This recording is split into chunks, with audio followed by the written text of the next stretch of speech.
no idea how good Kimchi is at the Marth matchup. The way I look at Kimchi, I think he's like a wild card player, because when you see Kimchi at a tournament, it's like he either turns it up and like he just does really well. He goes Falco Master, you know, or he just, you know, he's just a decent spacey. And I think if he could bring up his baseline level of consistency, his floor, that's what it's called. Yeah, like his skill floor. Like a lot of people talk about, you want to play really well and like raise your like skill ceiling, but I think what gets overlooked is raising your skill floor, because if you're playing bad, you should still be able to beat like decent players, you know. Yeah. I've heard a lot of people talk about that recently. Yeah, and I think it's interesting to see, and I think you have these players like Armada. I think Armada really shines. When he's playing bad, it's still like top 3 in the world. Like, he's incredible. It's so crazy. He's so consistent. Lots of respect. Him and Leffen even. And to anybody watching, like, it takes a lot of skill to play this game. Oh, wow. Ooh. So that happens. But what's going on right now on screen is, like, there's a lot of decisions that a lot of people don't know are going on, and goes into everything. And I think it's interesting once you start figuring it out. It's a beautiful thing. And then we have a Shine Bear. I love Shine Bears. And when I first started playing this game, I thought I was the best in the world. Like, I just practiced tech all day, but I thought I could, like, beat Mango. I'm like, oh, dude, this guy sucks. It's just like, I'm just going to run over him with tech, but nope. Yeah, that's not how it works at all. Yeah. It's actually really crazy. Yeah. It's so deep. And I have the inside scoop. Crusader, his tag, RH, that's his girlfriend. She's actually sitting to his left, or like right on the camera. That's her. So she's the Mel to his Isaiah. That can actually have a big influence on how you play sometimes. Right? Dude, let me just tell you, if my mom were at a tournament with me, I would win. Okay? I'm just putting that out there.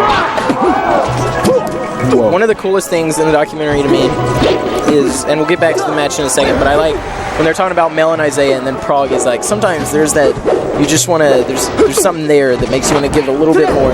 Talking about Mel, I love that part. You should always be playing for something or someone, even if it's yourself. Like, I really want to beat Ryan, or I really want to beat this person. Like, you have to have an ultimate goal. Yeah. Even if it's short term. It's always, goal setting is very important. And a goal of Kimchi right now is to take this last stock after that down smash. And this is what I'm talking about.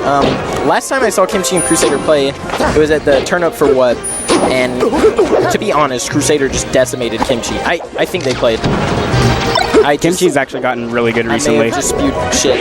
Yeah, I think he's been leveling up. He lives in Clarksville, and KO's actually living there now. So that's pretty neat. He lives with like 3 smashers, I think. Yeah. His brother, Tasky. Does Tasky? Wow. And Ribs, I think. Oh, wow. And KO. Wow. Which is really crazy, honestly, having that many people. A smash. So think about the practice that they're able to get, you know? They're always able to play with each other. Shout outs to the Maxim Tomato Trophy in Here we are. Can we just talk about 2016 getting a Maxim Tomato Trophy? I don't think Reggie, I don't think Sakurai, no, they didn't imagine that. They thought they're going to be playing the next iteration. Gotta heal that 60 HP. Right? Actually, it's 50. I'm just kidding. Yeah, you're right. Who remembers when, who was it? Was it D1 who said maximum tomato or potato? I don't know. It was really funny. It was like on commentary for like going back to Battlefield. That's a really interesting choice by Crusader. But I know like the choices he makes in stages are really strange. Like he has really cool personal preferences. Yeah, I think a lot of people, what I see is people go based on what they hear or what they think the matchup you're supposed to do. Yeah. And I think he goes more towards himself. Yeah, how he feels. Yeah, and I like it and I dislike it. It can help and hurt. But I think I prefer it. And I've started doing that. For example, like if there's a certain stage that's supposed to be good for me, I drop that thought. It's kind of like, okay, Icy Sheik or like Peach Puff or any hard matchup, if you think if you're on the winning side of that matchup and you think I'm supposed to win this, that's unhealthy. Yeah, that's a really bad mindset. So like, if I were to, when I used to play Ices, if I lost to a Sheik, I'd be like, I should have won that. But like, you gotta learn the matchup just like anything else. It's not a gimme. No, nothing's a gimme. You should never just assume you're gonna win or lose. Exactly. But yeah, Christian, he was actually retired, kind of semi-retired for like a while, but he's come back recently. He just won Birmingham Brawl 8 actually last weekend. Ooh. So that was interesting. He also does really interesting edge guards. He's a really what's the word I'm looking for? Unorthodox Marth. Yeah. Sometimes. Well, it's like he makes you think like, oh, he's not gonna do this, and then he's just like, surprise, fucker, like. Yeah. He just does it. Like, there's a lot of Marth like that. Yeah. Like when he goes out for his bears with Falco, that's what you're supposed to do, but it's like he makes you. It's weird. It seems like there's a way he just makes you not anticipate it. I don't know what the down throw was about. Is that right? It was probably a mistake, but he got the hard read on it. Yeah.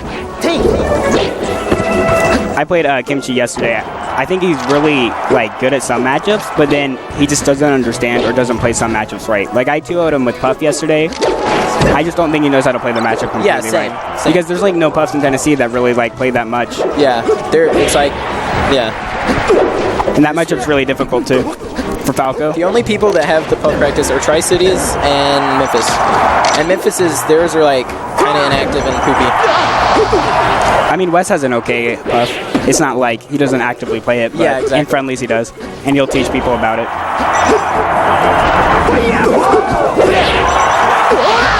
I think I'm the best Puff in Tennessee, undisputed. Nice meme.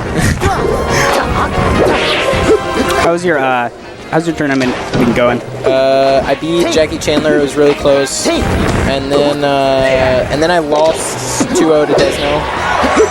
That's another thing. He's really good. He's really good at the Puff Beach matchup. Yeah, he's like, because like I said, Memphis, you actually have that. And that's another thing we're lacking is peaches. Well, at least in Middle Tennessee. Yeah, in Middle Tennessee. Literally every other place is populated. Knoxville is stacked with them. I don't know about Chattanooga, but they don't really matter. We just have like 80 Marths. Yeah. Yeah.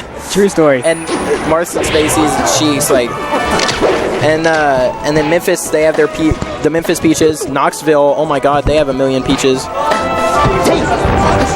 And then Middle Tennessee, we're just like, no. Yeah, we just have random characters too. Yeah. Well, no, I think we're more normal, and then the others just have the random. Like, yeah, you just throw them in. Like, we just have kind of the top tiers, but in other places they have the. Okay, the way I look at it in Melee, there's like the 4 characters. That you see Fox, the most Falco, common? Sheik, Marth. Those are like the most melee. And then other regions, like we have a lot of that. And then other regions, they have the more like specialized characters. Oh, and Kimchi's gonna take it, and Rachel doesn't. Wait, she doesn't know what to do. And then the handshake, that was cute. I love that meme. Into the high five.